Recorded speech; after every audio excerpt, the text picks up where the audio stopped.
नमस्कार मित्रों, एक बार फिर से आप सबका स्वागत है हमारी इस YouTube सीरीज के अंदर जिसका नाम है हिस्ट्री ऑफ साउथ इंडिया। पिछले एपिसोड के अंदर हमने देखा था मैसूर स्टेट के बारे में कि मैसूर स्टेट का इतिहास क्या रहा। और जैसा कि मैंने कहा था कि सारे स्टेट्स के अंदर हम अप टू इंडिपेंडेंस उसका इतिहास पढ़ेंगे और फिर सेकेंड पार्ट के अंदर हम आफ्टर इंडिपेंडेंस वाला इतिहास भी पढ़ेंगे।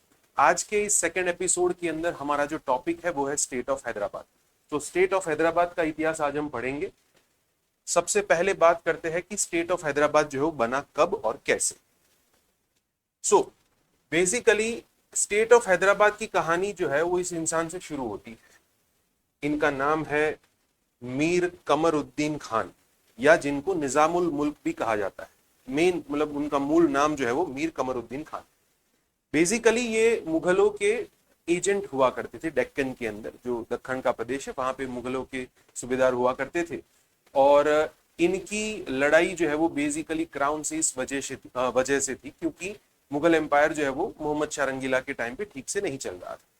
सो इनकी जो भी इच्छा थी वो इच्छा ये थी कि भाई हम हमारा खुद का एक नया एडमिनिस्ट्रेशन जो है वो क्रिएट करें। तो हुआ ये कि 1724 के अंदर इनकी लड़ाई होती है एक मुगल गवर्नर के साथ जिनका नाम था मुबारिस खान। मुबारिस खान के साथ लड़ाई हुई कमरुद्दीन खान की, और इस बैटल के अंदर कमरुद्दीन खान जो है वो जीत गए। जीतने के बाद उन्होंने वहां पे अपनी खुद की शासन व्यवस्था स्थापित की। So he ruled as a sovereign of that Deccan area.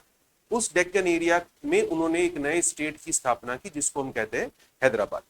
सो हैदराबाद की स्थापना किसने की? कमरुद्दीन खान ने। और यहां से उन्होंने एक नई डायनेस्टी शुरू की। उस डायनेस्टी को हम कहते हैं अशफ जाही डायनेस्टी। सो अब से निजाम जो भी होंगे उनको, निजाम बेसिकली एक टाइटल है, उनको अशफ जा का टाइटल दिया जाएगा। So that person will be known as Asaf Jah. तो जितने भी रूलर्स आएंगे हैदराबाद के उनको हम किस टाइटल के साथ नवाजेंगे? अशफ जा। सो दिस कमरुद्दीन खान और Nizamul Mulk will be called as first Asaf Jah. इसके बाद जितने भी आएंगे वो अशफ जा सेकेंड, अशफ जा थर्ड, अशफ जा फोर्थ, इस तरीके से हम जाने। फिर उसके बाद हैदराबाद राज्य की जब स्थापना हुई तो हम देखते हैं कि हैदराबाद जब बना तो उसके अंदर स्ट्रक्चरली क्या क्या तीन चीजें इंपॉर्टेंट थी। देखो, इतिहास की सबसे खूबसूरत चीज ये है कि इतिहास के अंदर सारी घटनाएं आपस में एक तो कनेक्टेड है। और यहाँ पे मैं आपको जो तीन चीजें बताऊंगा आपको याद रखनी है क्योंकि ये आगे जाके हैदराबाद स्टेट का भाग्य लिखेगी। सबसे पहली बात कि ये जो हैदराबाद का सोशियो पॉलिटिकल कल्चर स्ट्रक्चर था वो इस प्रकार का था कि उसका जो एडमिनिस्ट्रेशन था वो एडमिनिस्ट्रेशन के अंदर उर्दू स्पीकिंग लोग, वो लोग जो उर्दू भाषा बोलते थे, ठीक है, हाँ, वो उर्दू जो है वो पर्शियन इन्फ्लुएंस थी, राइट। सो हमें ये याद रखना है कि भाई एडमिनिस्ट्रेशन के अंदर लोगों ने किस लैंग्वेज को प्राधान्य दिया? उर्दू, पर्शियन। देन सामान्य प्रजा जो थी, सब्जेक्ट्स मतलब कि सामान्य प्रजा जो थी, उनके अंदर कौन सी भाषाओं की प्रायोरिटी देखने को मिलती थी, उनके अंदर कौन सी भाषा डोमिनेट करती थी? तो वहां पे तेलुगु, मराठी एंड कन्नड़ लैंग्वेज जो है वो डोमिनेट करती थी।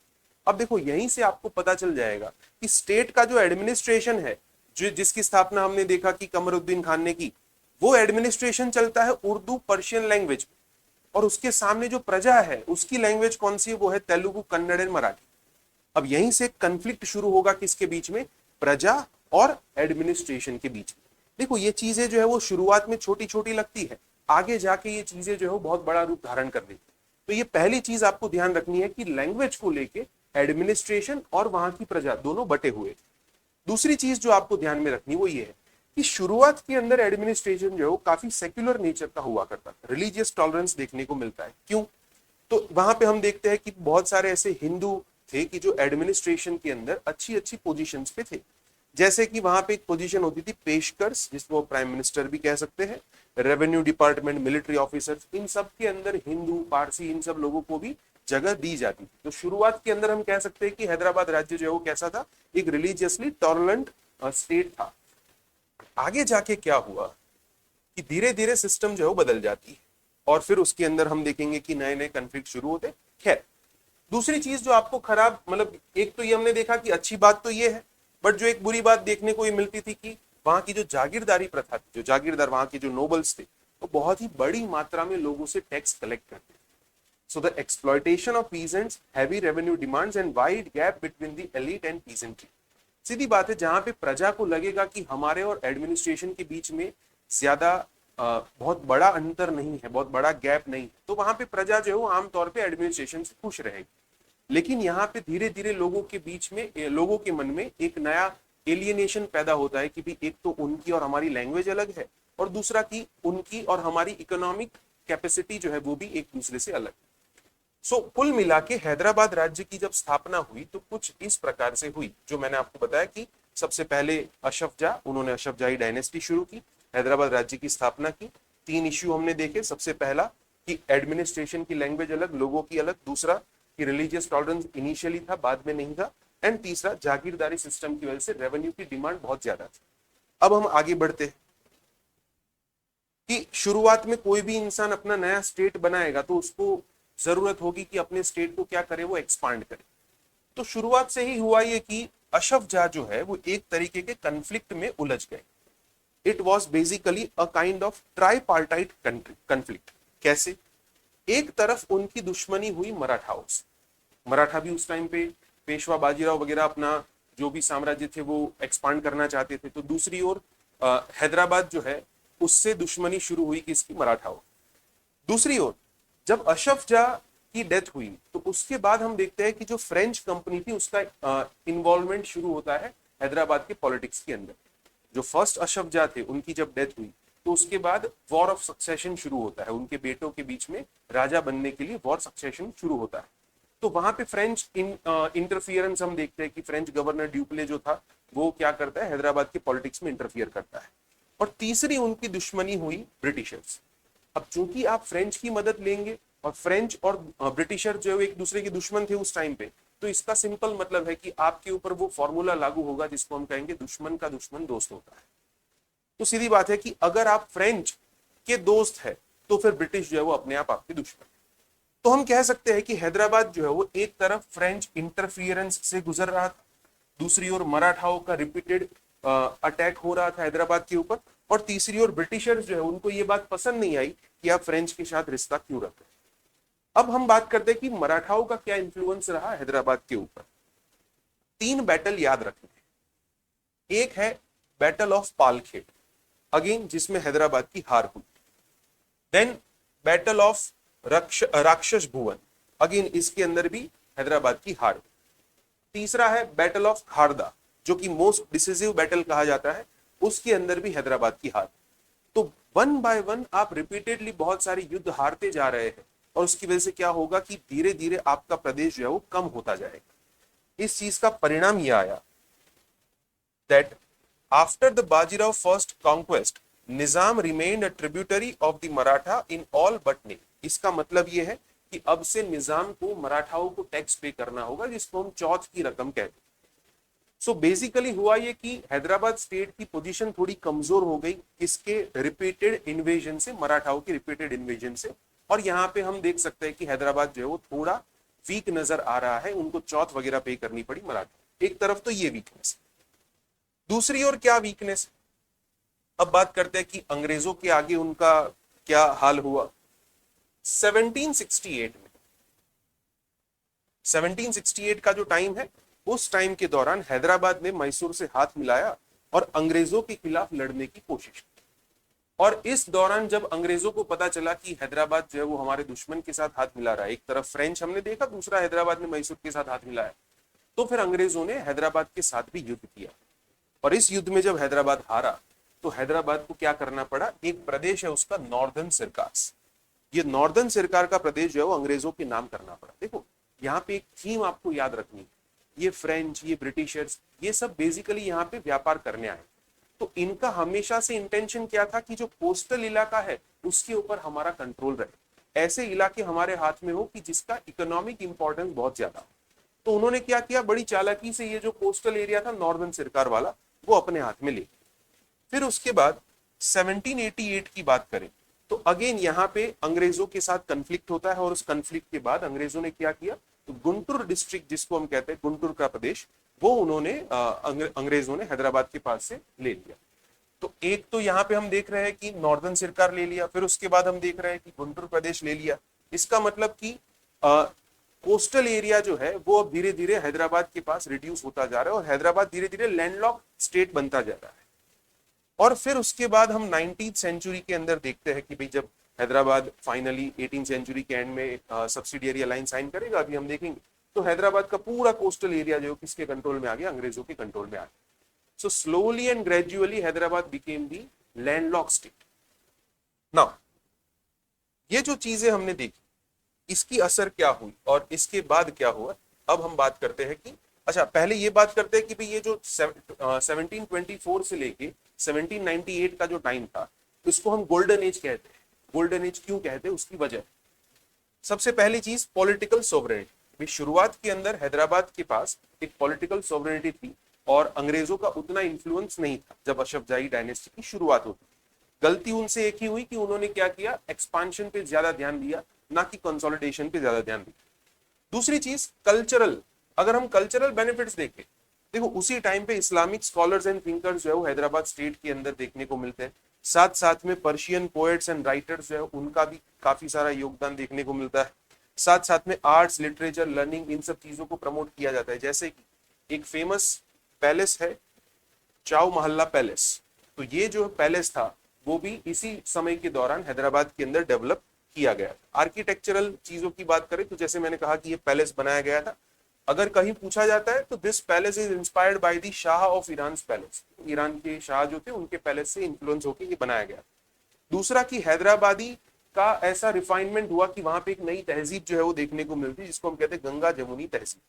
एंड फिर उसके बाद हम Persian influenced elite and local Hindu population भी देखते हैं यहाँ पे कि वो हैदराबाद के मुस्लिमों के साथ बड़े आराम से हार्मनी के साथ रहते थे। चौथी चीज जो हमें देखनी है वो ये है कि Hyderabad was the diamond capital. तो गोलकोंडा जो एरिया है, गोलकोंडा एरिया के अंदर डायमंड माइंस हुआ करती थी और Hyderabad was the only significant supplier of diamonds in the world.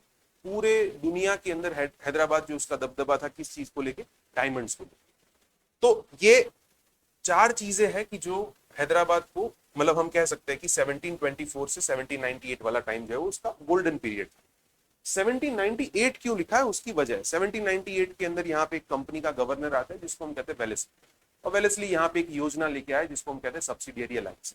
Hyderabad became the first state to sign the subsidiary alliance. अब हम वहां सब्सिडियरी अलायंस से बात करते हैं कि चीजें कैसे बदलने लगी। सबसे पहले जैसा कि मैंने कहा कि वेलेस्ली के टाइम के दौरान हैदराबाद ने क्या किया, सब्सिडियरी अलायंस साइन। उसके बाद अच्छा फिर सवाल आता है कि सर सब्सिडियरी अलायंस साइन क्यों, उसकी दो तीन वजह है। सबसे पहली वजह यह है कि निजाम ने जो फ्रेंच बटालियन थी उसके आर्मी के अंदर उसको काम से निकाल दिया। क्यों निकाल दिया था, क्योंकि थोड़ा आपको यह पता होना चाहिए कि एक इंसान था जिसका नाम था नेपोलियन। अब Napoleon was the leader of the French revolution और वहां पे नेपोलियन के बैटल्स चल रहे थे यूरोप के अंदर अंग्रेजों के खिलाफ। तो एक जगह है इजिप्ट, इजिप्ट के अंदर अंग्रेजों का जब युद्ध हुआ नेपोलियन के साथ तो उस युद्ध के अंदर नेपोलियन हार गया।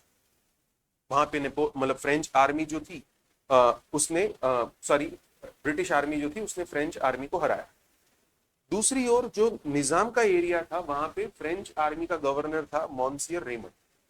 तो अंग्रेजों ने कहा कि देखो अब फ्रेंच जो है वो आपको मदद नहीं कर सकते क्योंकि हमारी आर्मी उनसे ज्यादा सुपीरियर है और आप देख सकते हैं कि हमने इजिप्ट में उनको हरा दिया है। इस बात से निजाम के मन में एक नया विचार आया कि क्यों ना हम अंग्रेजों की आर्मी को एक्सेप्ट करें, क्योंकि फ्रेंच आर्मी जो है वो कमजोर होती हुई दिख रही थी। So that became one of the reasons कि क्यों यहाँ पे सब्सिडियरी अलायंस जो है वो साइन की गई। तो सब्सिडियरी अलायंस जब साइन की तो इसका मतलब ये है कि अब आपकी स्टेट के अंदर ब्रिटिश आर्मी होगी लेकिन उसका खर्चा आप देंगे।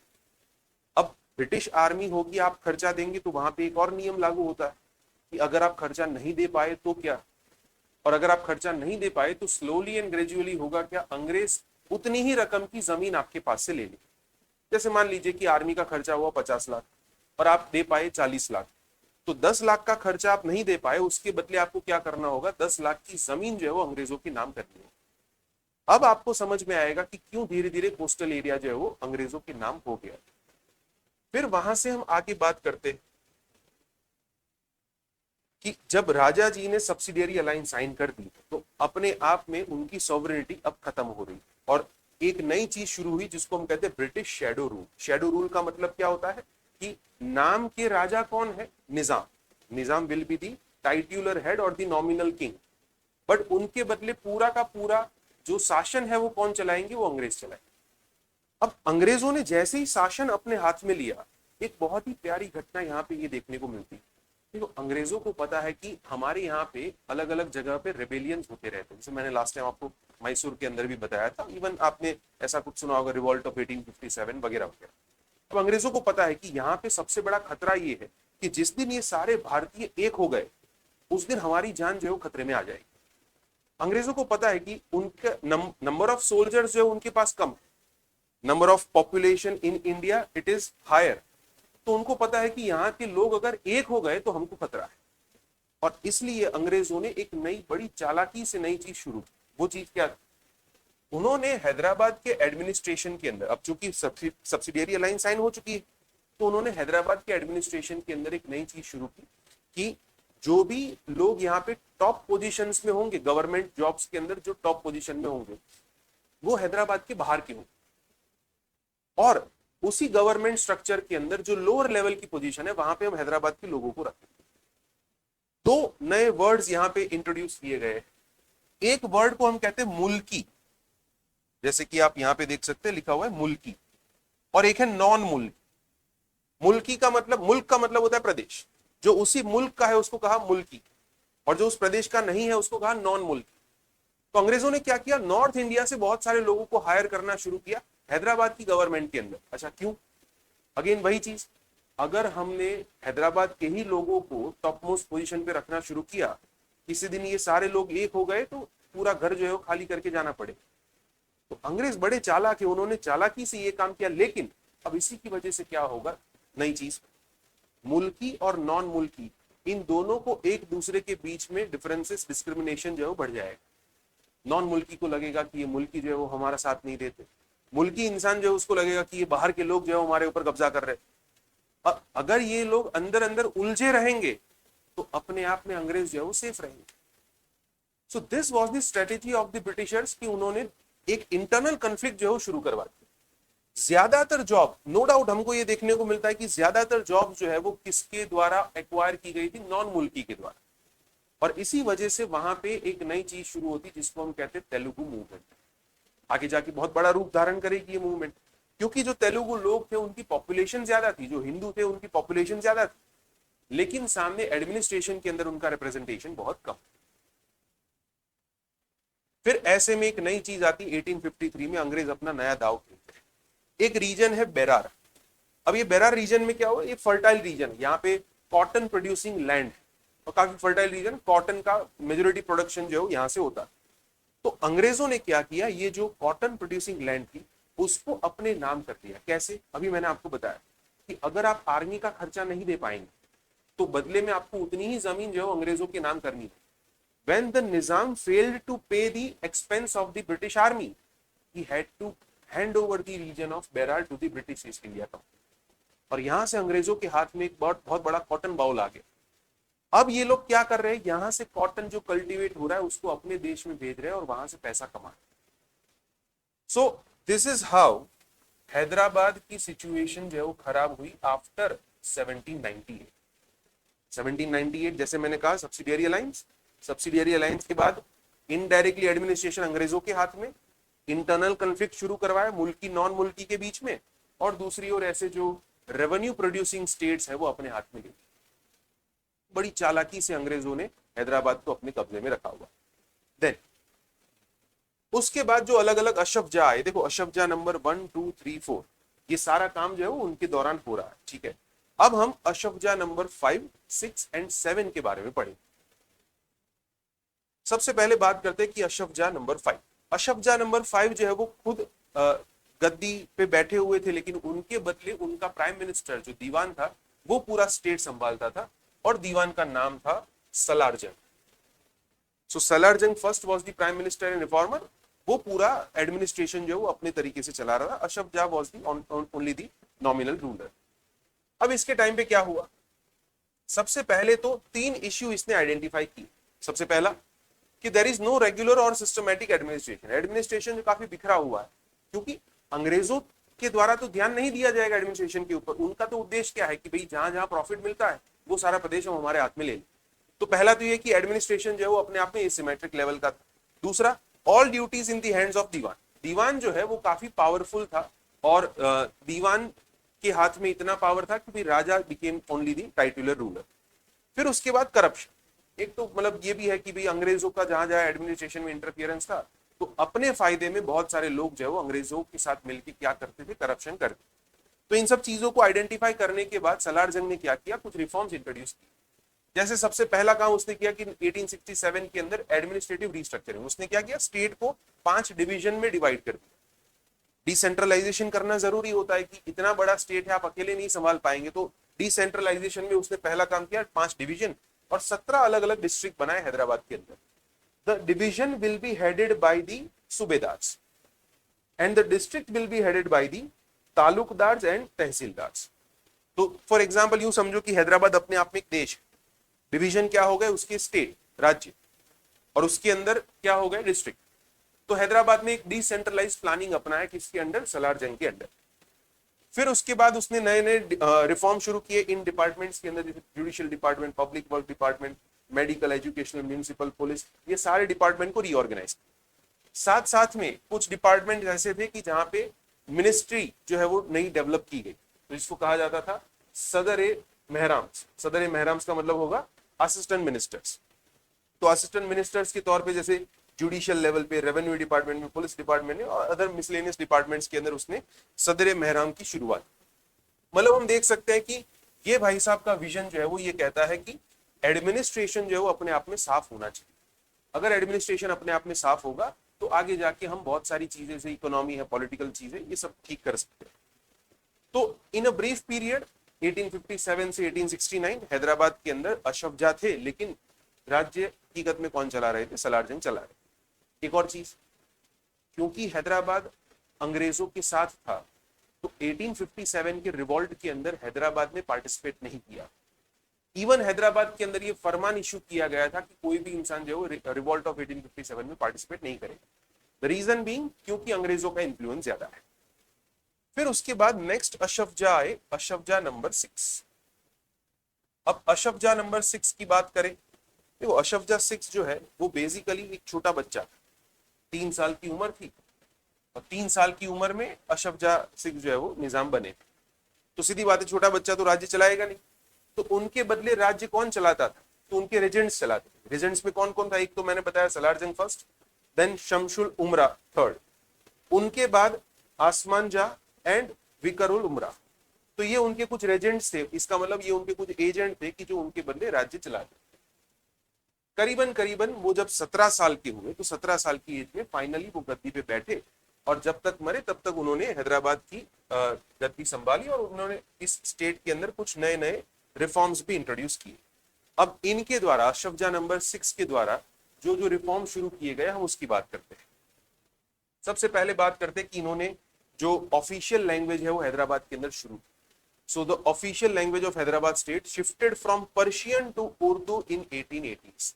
सलार जंग सेकंड के टेन्योर के दौरान इन्होंने क्या किया, ऑफिशियल लैंग्वेज बदल दी, पर्शियन से होके उर्दू। दूसरा काम इन्होंने किया, हैदराबाद के अंदर इंडस्ट्री की शुरुआत करवाई। देखो हैदराबाद में फैक्ट्री वगैरह की शुरुआत होती, उसके पीछे बहुत बड़ी वजह क्या है कि निजाम ने गारंटी दी थी कि हम यहाँ पे रेलवे की शुरुआत करेंगे। पहली बार हैदराबाद के अंदर रेलवे बनी और उस रेलवे को बाकी के ब्रिटिश इंडिया के साथ जोड़ा गया। तो एक हैदराबाद में जगह सिकंदराबाद, सिकंदराबाद से उसकी शुरुआत होती, जहां पे रेलवे स्टेशन मतलब फर्स्ट हेडक्वार्टर जो है वो बनाया गया। तो अच्छा, रेलवे की शुरुआत से फायदा क्या मिला, देखो railway was the medium of transporting the raw material. तो रेलवे की मदद से अब क्या हो सकता है कि स्टेट के अंदर अलग अलग जगह पे आप रॉ मटेरियल बेच सकते हैं, अगर रॉ मटेरियल बेच सकते हैं so it will lead to development of industries. फिर उसके बाद जो वहां पे एक घटना हुई थी हैदराबाद के अंदर, उसको हम कहते हैं ग्रेट मुसी फ्लड ऑफ 1908। तो वहां पे हैदराबाद के अंदर जो फ्लड आया मुसी रिवर के अंदर, तो वहां पे 50,000 के आसपास लोग जो है वो मर गए। और फ्लड के टाइम पे एक अच्छी बात ये देखने को मिलती है कि निजाम ने अपना पैलेस जो है वो सबके लिए ओपन कर दिया। सो वो एक अच्छी चीज है कि कंपैशन दिखाता है कि Nizam open all of his palaces for the public asylum. एक सबसे अच्छी चीज जो देखने को मिलती वो ये है कि निजाम ने अपने स्टेट के अंदर सती सिस्टम अबॉलिश करवाया। तो ये बहुत ही अच्छी बातें हैं कि जो हमें अशफ जाह नंबर 6 के दौरान देखने को मिलती है। यहां तक मामला एकदम बराबर है। और हैदराबाद की इतिहास का सबसे इंटरेस्टिंग, सबसे ट्रेजिक एंड सबसे यूं समझो कि वायलेंट और सबसे प्रॉस्परस, ये दोनों पैराडॉक्स वाला पीरियड जो है वो अब शुरू होता है 1911 के अंदर। जो ये अशफ जाह नंबर 6 थे उनकी डेथ हो गई। जब ये मरे उसके बाद जो निजाम बने उनका नाम है Mir Osman Ali Khan. This person was the Nizam. Asaf Jah number 7 नाम क्या है? मीर ओस्मान अली खान। मीर ओस्मान अली खान 1911 से लेकर 1948 तक निजाम के पद पे रहे। सबसे लंबे समय के लिए ये निजाम के पद पे रहे और इनको अंग्रेजों ने टाइटल दिया है faithful ally of British Empire. Faithful ally of British Empire. आप सोच के देखो, मैं आपको जैसे कि मैंने बताया कि 37 साल तक ये हैदराबाद की गद्दी पे रहे और इनके टाइम के दौरान हैदराबाद की वेल्थ जो है वो अपने आप में सबसे ज्यादा है। कितनी ज्यादा वेल्थ थी इनके पास, just look at this picture. Time magazine बहुत ही फेमस मैगजीन है। He was on the cover page of the Time magazine as the richest person in the world, not in India, not in Asia, in the world. Why? Time magazine का ये 22 फरवरी का 1937 का ये magazine है। 1940 के हिसाब से अगर मैं वैल्यू गिनूं तो इनकी नेटवर्थ होती है $2 बिलियन। अगर मैं उसको आज के हिसाब से कंसिडर करूं तो ये करीबन करीबन 35-40 बिलियन डॉलर होती है। So that person at that time was almost near to present times Elon Musk and Jeff Bezos. सोच के देखो उतनी वेल्थ थी इनके पास। अच्छा भाई साहब इतने शौकीन थे, इनके पास एक जेकब डायमंड हुआ करता था 184 कैरेट का। ये जेकब डायमंड को पेपर वेट की तरह यूज करते थे। करोड़ों रुपए का हीरा है, बोले ये मेरे लिए पेपर वेट की तरह इसको इस्तेमाल करना है। ये भी बहुत बड़ी बात है। तो फिर सवाल आता है कि सर इतना सारा पैसा आया कहां से, वो भी देख लेते हैं। सबसे पहली चीज कि उन्होंने हैदराबाद के अंदर स्टेट बैंक की स्थापना की। निजाम एस्टैब्लिश दी हैदराबाद स्टेट बैंक। तो बैंकिंग जो पूरा सेक्टर था वो उनके कंट्रोल में था। तो आप समझ सकते कि जो भी फाइनेंस वगैरह दिया जाएगा स्टेट का भी उसमें से एक हिस्सा होगा। एक तो पहली चीज ये है। दूसरा, Hyderabad was the first Indian state जिसकी खुद की करेंसी हैदराबादी रूपी। सो हैदराबादी रूपी was the own currency of the Hyderabad state. अच्छा, खर्चा भी उन्होंने किया है।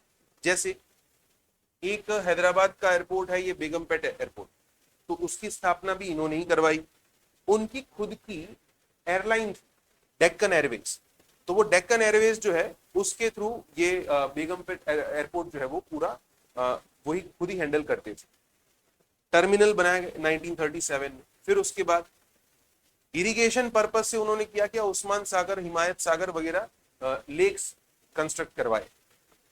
साथ साथ में उन्होंने डेवलपमेंट में और भी कुछ डेवलप किया, जैसे Osmania general hospital, jubilee hall, state library, public gardens, ये सारी चीजें उन्होंने डेवलप करवाई। पैसा है तो डेवलप तो करेंगे, लेकिन ये जितने भी बिजनेसेस है उन सब के अंदर स्टेट का हिस्सा। Where did this wealth come from? Number 1, Golconda diamond, जो मैंने आपको पहले भी बताया था। गोलकोंडा डायमंड्स के अंदर मतलब जो पूरा डायमंड वर्ल्ड में एक्सपोर्ट होता था, तो उसमें राजा का एक बहुत बड़ा हिस्सा। दूसरा, स्टेट के जितने भी बिजनेसेस थे उसमें 50% बिजनेस के अंदर राजा का खुद का हिस्सा था। उसको कहते हैं सरफे खास। जो भी पैसा आप कमाएंगे उसमें से स्टेट को अपना हिस्सा दे देता है। दूसरा, उसके खुद के private estate 10% of the total, मतलब कि पूरे हैदराबाद स्टेट के अंदर जितनी जमीन है, जितने एस्टेट है, 10% तो सिर्फ राजा के खुद के। साथ साथ में टैक्स, बहुत ही भारी मात्रा में टैक्स कलेक्ट किया जाएगा। अच्छा, ऐसी ऐसी अन्यायपूर्ण व्यवस्थाएं थी जैसे कि वेट्टी सिस्टम, जिसको बॉन्डेड लेबर कहते हैं। अच्छा, क्या सिस्टम थी? जो लैंडलॉर्ड है, जिनको देशमुख कहा जाता था वहां पे, बोले लैंडलॉर्ड के लिए जब आप काम करते हो, राजा के लैंडलॉर्ड के लिए आप काम करते हो, तो आपको फ्री में काम करना है।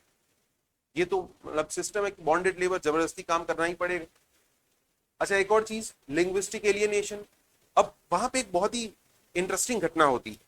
घटना ये थी बेसिकली कि वहां पे पब्लिक लाइब्रेरी के अंदर एक सोशल कॉन्फ्रेंस, पब्लिक हॉल के अंदर सॉरी, एक सोशल कॉन्फ्रेंस बुलाया गया। तो सोशल कॉन्फ्रेंस के अंदर एक इंसान जो है वो मराठी या कन्नड़ लैंग्वेज में कुछ बोल रहा था। तो उसका खूब विरोध हुआ वहां पे, भी आप अपनी भाषा में क्यों बोल रहे हो, आप उर्दू भाषा में क्यों नहीं बोल रहे हो, पर्शियन लैंग्वेज में क्यों नहीं बोल रहे हो। सो जैसे कि हम देख सकते हैं कि Urdu was the medium of instruction, है ना, और 85% of the non Urdu speaking लोग जो है वो वहां की पॉपुलेशन, जैसे मैंने पहले ही बताया था कि एडमिनिस्ट्रेशन का लैंग्वेज अलग है और लोगों की लैंग्वेज जो है वो अलग। तो उसकी वजह से हुआ ये कि एक नई मूवमेंट शुरू हो गई, जो मैंने अभी आपको बताया कि 1921 के अंदर ये एक घटना होती है कि कोई इंसान जो है वो मराठी में बोल रहा था, तो उसको सॉरी वो इंसान जो तेलुगु में बोल रहा था, और फिर उसको कहा गया कि भाई आप उर्दू में क्यों नहीं बोलते। अब वहां पे बहुत सारे लोग जो है वो इकट्ठा हो गए, तो बहुत सारे लोग इकट्ठा होकर फिर वहां पे उन्होंने अपना एक संघ बनाया, जिसको हम कहते हैं आंध्र जनसंघम। आंध्र जनसंघम, तेलुगु लैंग्वेज के लिए इन्होंने अपना एक ऑर्गेनाइजेशन बनाया। और इस ऑर्गेनाइजेशन ने जो, जिसको हम आंध्र जनसंघम या आंध्र महासभा भी कहते हैं, और इसी ऑर्गेनाइजेशन ने आगे जाके स्टार्ट किया तेलुगु मूवमेंट।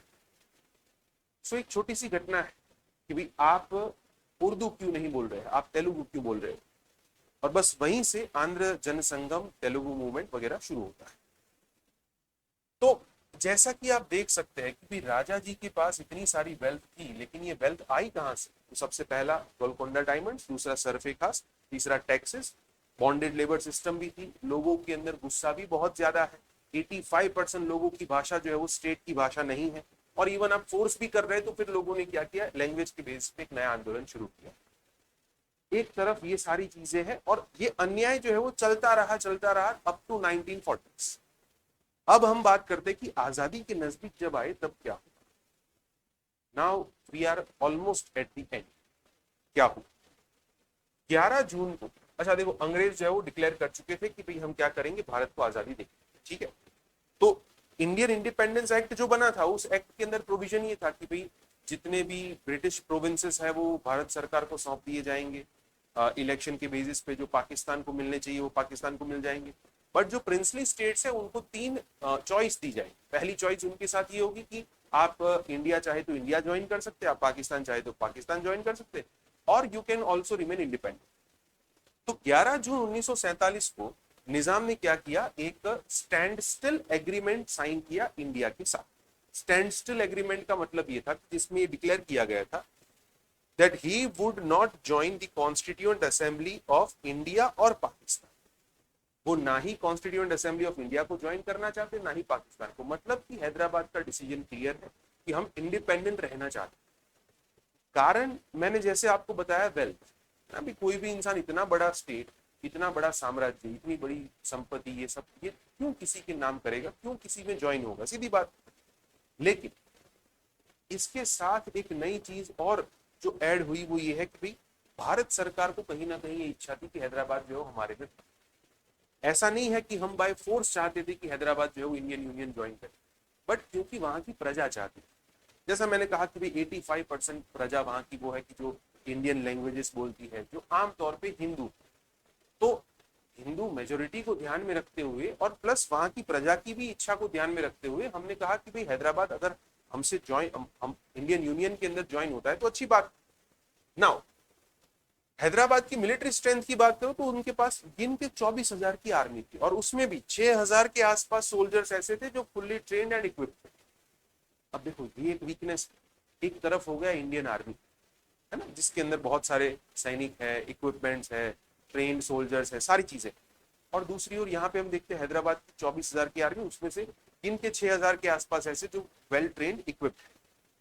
तो फिर हैदराबाद को पता चला कि हिंदुस्तान कभी भी हमारे ऊपर अटैक कर सकता है, और इन दैट केस हमें एक मजबूत प्रोटेक्शन की जरूरत पड़ेगी। हैदराबाद का जो निजाम था उसने सोचा कि काम करते हैं, यूनाइटेड नेशन की हेल्प लेते हैं। तो वो भाई साहब 21 अगस्त को, अब आप देखो 21 अगस्त का मतलब ये है कि भाई देश को आजादी मिल चुकी है ना, दोनों देश आजाद हो चुके हैं, और दोनों देश आजाद हो चुके हैं, और दोनों कोशिश भी कर रहे हैं कि हैदराबाद जो है वो हमारे अंदर ज्वाइन हो जाए। हैदराबाद पाकिस्तान भी कोशिश कर रहा है एंड हिंदुस्तान भी कोशिश कर रहा है। तो ये भाई साहब ने क्या किया, ये पहुंच गए यूनाइटेड नेशन सिक्योरिटी काउंसिल। उनको जहाँ कहा कि देखो आपका यूएन चार्टर जो इसका आर्टिकल 35 कहता है कि ऐसा कोई भी इंटरनेशनल पीस मेंटेन करने के लिए किसी स्टेट को अगर प्रोटेक्शन देने की जरूरत पड़े तो आप दोगे। सो मेरा मानना यह है कि भाई आप कोई ऐसे मेजर्स लेके जिसकी वजह से मेरा स्टेट जो है प्रोटेक्टेड रहे और मेरे हाथ में रहे। तो ये भाई साहब पहुंच गए सीधा यूनाइटेड नेशन सिक्योरिटी काउंसिल। अब दूसरी ओर यूनाइटेड नेशन सिक्योरिटी काउंसिल का रिस्पॉन्स जो उतना अच्छा नहीं था, कोल्ड रिस्पॉन्स था। और on the other hand Indian government और हैदराबाद की गवर्नमेंट ये दोनों एक दूसरे के ऊपर आरोप लगा रहे। हमें ये पता चला कि हैदराबाद के निजाम जो है वो ये भाई साहब थोड़े कुछ ज्यादा ही चाल रहा है। ये क्या कर रहे हैं, ये एक वेपन स्मगलर, वेपन स्मगलर का नाम है सिडनी कॉटन। कभी आप सिडनी कॉटन के बारे में पढ़िएगा तो आपको बहुत मजा आएगा। ये भाई साहब Sydney cotton, he was the arms dealer and gun runner. तो हमें ये पता चला कि हैदराबाद जो है वो इनके पास से वेपन्स इंपोर्ट कर रहा है अपने आर्मी को मजबूत करने के लिए और वेल इक्विप्ड बनाने के लिए। तो एक तरफ इंडियन गवर्नमेंट ने कहा कि भाई देखो निजाम जो है ना वो एक तो वेपन्स इंपोर्ट कर रहा है और दूसरा ये सीक्रेटली 20 करोड़ के आसपास की लोन दे रहा था पाकिस्तान। तो उस वक्त क्योंकि फाइनेंशियल लेवल पे दोनों देश जो है वो गरीब थे, पाकिस्तान को भी पैसों की जरूरत थी। तो अब आप देखो कि आप ऑलमोस्ट चारों तरफ हिंदुस्तानी जमीन से घिरे हुए हो और ऐसे में आप पाकिस्तान को पैसा भी दे रहे हो, आप हथियार भी मंगवा रहे हो, इलीगली स्मगल कर रहे हो। तो एक तरफ इंडियन गवर्नमेंट को यहां से डाउट हुआ कि भाई इनको कंट्रोल में रखना पड़ेगा। अच्छा, हैदराबाद का निजाम जो था उसने भी तो कुछ आर्ग्यूमेंट दिया होगा, वो भी अपने बचाव में कुछ तो कहेगा ही। उसने क्या किया, उसने कहा कि देखो इंडियन गवर्नमेंट उतनी भी भोली नहीं। सबसे पहली चीज कि इन्होंने यहाँ पे एक इकोनॉमिक ब्लॉकेड लगा दिया, मेरे स्टेट के अंदर मुझे कुछ मेडिसिन की जरूरत है वो आने नहीं देते, पानी को प्योरीफाई करने के लिए क्लोरीन की जरूरत है वो आने नहीं देते। तो इंडियन गवर्नमेंट जो है वो भी अपनी ओर से मेरे स्टेट को ब्लॉक करके बैठी। दोनों आमने सामने क्या कर रहे, एक दूसरे के ऊपर आरोप लगा। अब जब आरोप का मामला चल रहा था, आरोप का सिलसिला पूरा चल रहा था, तो मैंने आपको बताया कि हैदराबाद की पोजीशन मिलिटरीली उतनी स्ट्रांग नहीं है। तो फिर निजाम ने एक बहुत ही गंदा खेल खेला और यहीं से ये गंदा खेल शुरू होता है, communal violence. The Nizam created, मतलब निजाम ने सपोर्ट किया, डायरेक्टली तो क्रिएट नहीं किया लेकिन सपोर्ट किया इस बात को कि वहां पे एक नया ग्रुप बना जिसको हम कहते हैं रजाकर्स। अब ये रजाकर वाला पूरा मामला क्या है, एक इंसान है, मैं उसका फोटो दिखाता हूं आपको। ये भाई Kasim Razvi, who was the leader of Majlis Ittehadul Muslimeen and Razakars. ये भाई साहब ने क्या किया, एक ग्रुप बनाया, उस ग्रुप को नाम दिया रजाकर्स। अब ये रजाकर्स की डिमांड क्या है, इन्होंने कहा कि देखो हमको तो मुस्लिम पॉपुलेशन वाला क्या बनाना है, उस्मानिस्तान बनाना। ये मीर उस्मान अली खान बोले कि हम क्या बनाएंगे, उस्मानिस्तान बनाएंगे। एंड उन्होंने एक कैंपेन लॉन्च किया वहां की लोकल पॉपुलेशन के खिलाफ। रजाकर्स ने दो लोगों को टारगेट बनाया। द फर्स्ट, वहां पे जो हिंदू थे उनको टारगेट बनाया, बड़ी ही बेरहमी से हिंदुओं का कत्ल किया गया रजाकर्स के द्वारा। क्यों, क्योंकि उनका मानना था कि भाई यहाँ पे हिंदू जो है वो हमारे इंटरनल मैटर में इंटरफियर करते हैं। हाँ, मैं अभी आपको बता चुका हूं कि यहाँ पे निजाम का भी सपोर्ट है, तो आप समझ सकते हैं कि हिंदू टारगेट क्यों। दूसरा जो उनका टारगेट था वो थे कम्युनिस्ट, क्योंकि कम्युनिस्ट जो है वो उस वक्त इक्वालिटी में डिमांड कर रहे थे लैंडलॉर्ड्स के सामने। जो भी कम्युनिस्ट के मजदूर वगैरह थे तो वो लेबर क्लास जो है वो कम्युनिस्ट पार्टी के साथ था और लेबर क्लास जो है वो इक्वालिटी की डिमांड कर रहा। तो इनके दो टारगेट थे, नंबर 1 कि हिंदू, क्योंकि हिंदू जो है वो मतलब ये लोग चाहते हैं कि यहाँ पे मुस्लिम पॉपुलेशन वाला उस्मानिस्तान बनाया जाए, और दूसरा कम्युनिस्ट। तो एक तरफ यहाँ पे बहुत ही बेरहमी से कत्लेआम शुरू होता है रजाकर्स के द्वारा, दूसरी ओर एक और चीज शुरू होती है जिसको हम कहते हैं तेलंगाना रेबेलियन। तो जो सीपीआई थी, कम्युनिस्ट पार्टी ऑफ इंडिया, उनको जब लेबर का सपोर्ट मिला तो उन लेबर्स ने क्या किया, अपने जो लैंडलॉर्ड थे वो लैंडलॉर्ड के खिलाफ आवाज उठाना शुरू किया, विद्रोह शुरू किया। वहां पे भी कत्लेआम हुआ, बहुत सारे लैंडलॉर्ड्स जो है उनको अपनी जमीन से हटा दिया गया। जैसा कि हम देख सकते हैं, liberated 3000 villages from the landlords. आप जस्ट इमेजिन करो, 3000 गांव में से जो जितने भी जमींदार थे उन सबको खत्म कर दिया। तो एक तरफ यहाँ पे वायलेंट मूवमेंट चल रहा है, तेलंगाना रेबेलियन, किसके द्वारा, कम्युनिस्ट के द्वारा। क्यों, किसके खिलाफ, लैंडलॉर्ड्स के खिलाफ, क्योंकि लैंडलॉर्ड्स जो किसको सपोर्ट करते थे, राजा को सपोर्ट करते। और दूसरी ओर रजाकर्स जो है वो कम्युनल वायलेंस में लगे हुए, उन्होंने भी कत्लेआम मचाना शुरू किया। नाउ यहां पे निजाम साहब जो है वो फंस गए। अब निजाम साहब जो है वो दो जगह पे लड़ रहे हैं। इंटरनली उनके स्टेट के अंदर जबरदस्त कन्फ्लिक्ट चल रहा है। तो एक तरफ उनकी पूरी एनर्जी लगी हुई कि यहाँ पे लॉ एंड ऑर्डर कैसे मेंटेन करवाए, और दूसरी ओर वो बाहर से प्रोटेक्शन भी मांग रहे हैं बार बार, कुछ भी हो जाए हमको बचा लो, प्लीज हमको बचा लो, वगैरह वगैरह। और इंसान जब दो जगह पे फंस जाता है तो दोनों में से किसी जगह पे सफल नहीं हो पाता, सीधी सी बात।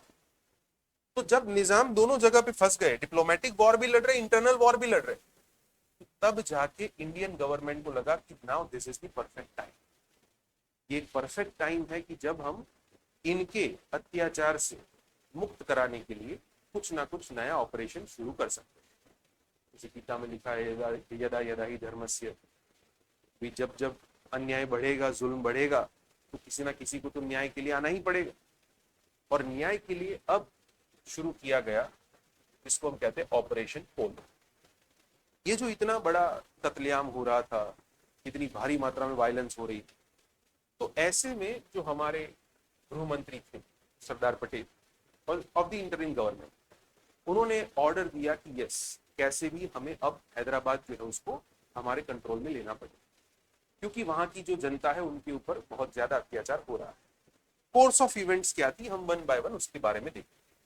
सबसे पहले बात करते हैं कि 4 सितंबर 1948 को क्या हुआ।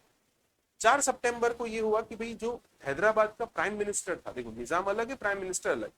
प्राइम मिनिस्टर का नाम था मीर लाइक अली सॉरी। उन्होंने क्या किया, तो उन्होंने हैदराबाद असेंबली के अंदर ये अनाउंस किया कि हम क्या करेंगे, डेलीगेशन बनाएंगे। उस डेलीगेशन का चेयरपर्सन कौन होगा, मोइन नवाज जंग। और इनको कहां भेजा जाएगा, so he will be sent to Lake Success. अच्छा, ये लेक सक्सेस क्या है, ये न्यूयॉर्क की एक जगह है जो उस टाइम पे यूनाइटेड नेशन का टेम्पररी स्टेशन हुआ करता। तो बोले कि हम तो एक डेलीगेशन जो है वो बनाएंगे और उनको भेजेंगे यूनाइटेड नेशन, और ताकि यूनाइटेड नेशन इंटरफियर करे और हिंदुस्तान को, मतलब इंडियन गवर्नमेंट को काबू में ले। दूसरा, जो निजाम था उसने अपील की किसको, ब्रिटिश लेबर गवर्नमेंट। अब देखो उस टाइम पे ब्रिटेन के अंदर लेबर पार्टी की गवर्नमेंट चल रही। Britain is a dual party system, वहां पे एक कंजर्वेटिव पार्टी थी, एक लेबर पार्टी थी। निजाम साहब के पास कंजर्वेटिव पार्टी का तो सपोर्ट था, कंजर्वेटिव पार्टी से उनके पास जैसे विंस्टन चर्चिल है उन सबका सपोर्ट था, बट लेबर गवर्नमेंट का सपोर्ट नहीं था। उन्होंने अंग्रेजों तक को मतलब ये रिक्वेस्ट कर दी कि भाई आप प्लीज अभी बीच में पड़ो। अंग्रेजों ने कहा कि अब तो आपका देश हमारे हाथ में है ही नहीं, हम कहां से बीच में पड़ेंगे। तो एक तरफ ये 4 सितंबर को ये चीजें होती है। फिर उसके बाद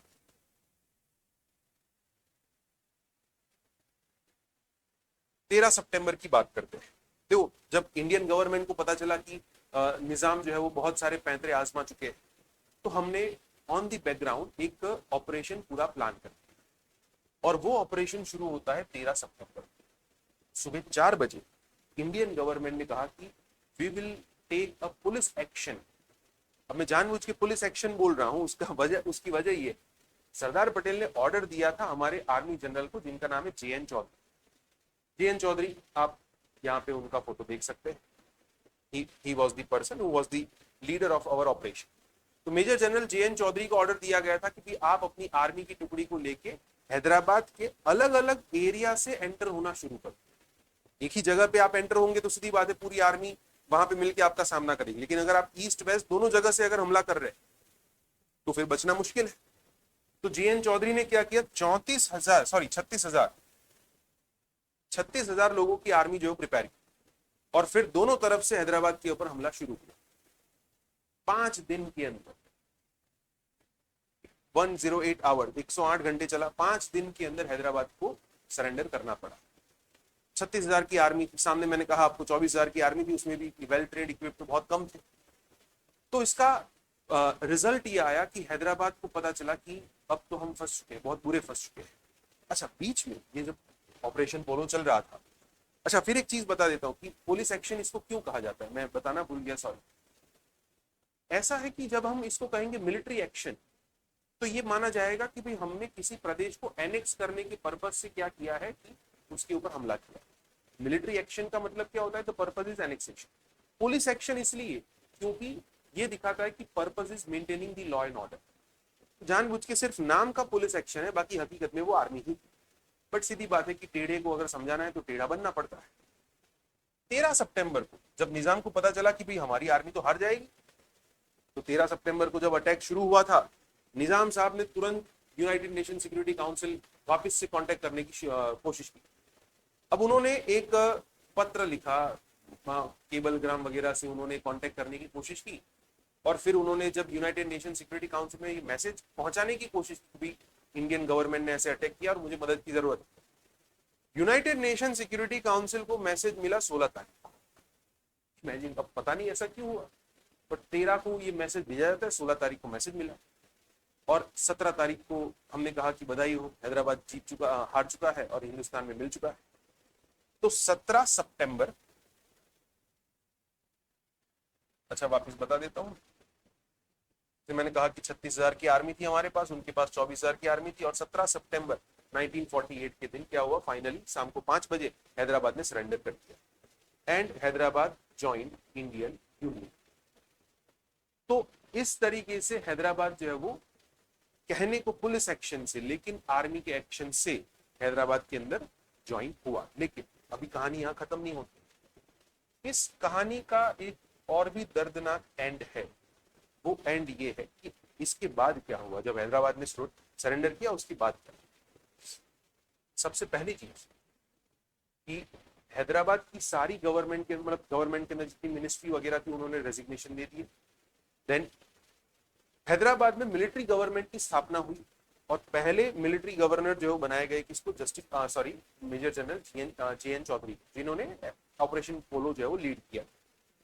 जो निजाम थे उनको कहा कि ठीक है कोई बात नहीं, आप राजा के पद पे नहीं रहेंगे, लेकिन हम आपको राज प्रमुख बनाएंगे, मतलब कि आपको अब हम गवर्नर की पोजीशन तो दे ही रहे। एंड जो पहले वहां पे चीफ मिनिस्टर बनाए गए हैदराबाद के अंदर, वो चीफ मिनिस्टर है M K Vellodi. M K Vellodi was the first chief minister of Hyderabad. तो पहला तो ये है कि भाई गवर्नमेंट को हमने कैसे इंटीग्रेट किया। 24 नवंबर 1949 के दिन निजाम ने अपने स्टेट में फरमान जारी कर दिया कि भाई हम हार चुके हैं और अब हम फाइनली इंडियन कॉन्स्टिट्यूएंट असेंबली के अंदर मिल चुके। ये तारीख है, और इसके 2 दिन बाद हम देखते हैं कि हमारा कॉन्स्टिट्यूशन जो है बन के रेडी हो जाता है, 26 नवंबर 19। ये कोइंसिडेंस, एक और ऐसा कोइंसिडेंस, जो ये इंस्ट्रूमेंट ऑफ असेशन साइन किया गया था हैदराबाद के द्वारा कि भाई एक ऑफिशियल एग्रीमेंट की हम इंडियन यूनियन में ज्वाइन हो, वो हुआ था 25 जनवरी 1950 को। और उसके तुरंत एक दिन बाद हम क्या करते हैं कि हमारा कॉन्स्टिट्यूशन जो लागू होता है, इंडिया बिकम द रिपब्लिक। और जैसे मैंने कहा कि उनको राज प्रमुख का पोजीशन दिया, और M K Vellodi became the first chief minister. देखिए सबसे डार्केस्ट चैप्टर ये है कि ये जो रजाकर्स के द्वारा हिंदुओं के ऊपर अत्याचार किया गया, कम्युनिस्ट के ऊपर अत्याचार किया गया, तो फिर वो लोग भी तो अब चाहेंगे कि हम बदला लें। बदले की आग उनके अंदर भी थी, और उन लोगों के द्वारा बदला लिया गया। कम्युनल वायलेंस शुरू होता है। जैसे ही हैदराबाद ने सरेंडर किया, जो रजाकर्स वगैरह थे उन्होंने भी सरेंडर किया, मीर ओस्मान अली खान की आर्मी ने सरेंडर किया, तब जाके वहां पे हिंदू जितने भी थे उन लोगों के द्वारा एक बहुत ही खतरनाक किस्म का कम्युनल वायलेंस जो शुरू होता है। गवर्नमेंट ने, नेहरू गवर्नमेंट ने इसके ऊपर इन्वेस्टिगेट करने के लिए एक कमेटी बनाई थी, जिसको हम कहते हैं पंडित सुंदरलाल कमेटी। पंडित सुंदरलाल कमेटी का जो रिपोर्ट है वो कुछ साल तक सीक्रेट रखा गया, लेकिन जब वो रिपोर्ट बाहर आया तो पता चला कि हैदराबाद के अंदर करीबन 27 से 40 हजार, और उसमें से ज्यादातर मुस्लिम थे, कि जिनकी हत्या की गई। स्टेट ने कहा कि भाई this was because of the breakdown of the order, public order हम मेंटेन नहीं कर पाए, बट 27 से 40 हजार के आसपास मुस्लिमों की हत्या की गई, ऐसा देखने को मिलता है। ये एक टाइप का कम्युनल वायलेंस है जो बदले की आग में किया गया है। सो कुछ इस तरीके से बहुत ही क्रूर और बहुत ही वायलेंट तरीके से हम देखते हैं कि भाई हैदराबाद जो है इंडियन यूनियन का हिस्सा बना। तो मित्रों, आज के इस एपिसोड के अंदर हमने हैदराबाद के बारे में जानकारी प्राप्त की। अब हम अनाउंसमेंट करते हैं हमारे next episode. In the next episode, I will cover Madras, the benighted presidency, and fight for social justice.